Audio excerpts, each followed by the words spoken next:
সাপ্তাহিক ছুটির দিনে রাজধানীতে ব্যাপক নির্বাচনী প্রচারণা চালিয়েছেন বিএনপির প্রার্থীরা।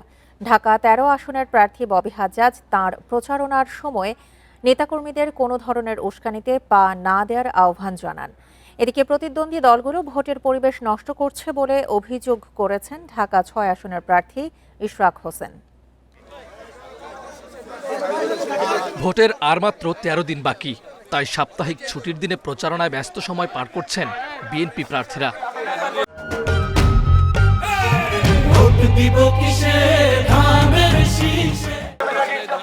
সকালে পুরানো ঢাকার সূত্রাপুরে নির্বাচনী প্রচারণা চালান বিএনপি প্রার্থী ইশরাক হোসেন।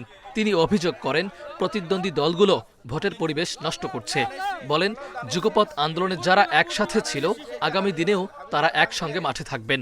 বিগত দিনে ফ্যাসিবাদের বিরুদ্ধে আন্দোলন করতে গিয়ে নানা ধরনের জুলুম নির্যাতনের শিকার হয়েছি। আমরা আজকে একাত্ম পোষণ করে আমরা একসাথে কাজ করে আগামী দিনে বাংলাদেশের গণতন্ত্রকে পুনরুদ্ধারের জন্য কাজ করে যাব ইনশাআল্লাহ। রাজধানীর মোহাম্মদপুরে ঢাকা ১৩ আসনের বিএনপি প্রার্থী ববি হাজ্জাজ প্রচারণা চালান। বলেন, দেশ গড়ার পরিকল্পনা নিয়ে রাজনীতি করছে বিএনপি। তার অভিযোগ, জামায়াত জোট নানাভাবে নির্বাচনকে প্রশ্নবিদ্ধ করতে চাচ্ছে। তারা উস্কানি দিয়ে আমাদের নেতাকর্মীদের যদি খেপিয়ে দিতে পারে, তাহলে অন্য কোনো ঘটনা ঘটাতে পারে, তাহলে তারা হয়তো নির্বাচনকেই প্রশ্নবিদ্ধ করতে পারবে।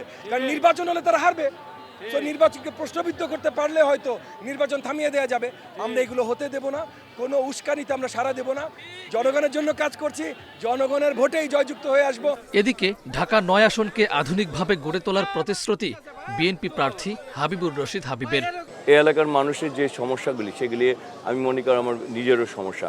কারণ এই একই রাস্তাতে আমি হেঁটে যাই, একই রাস্তাতে আমি যেমনিভাবে যাই এলাকার প্রতিনিধি সমান।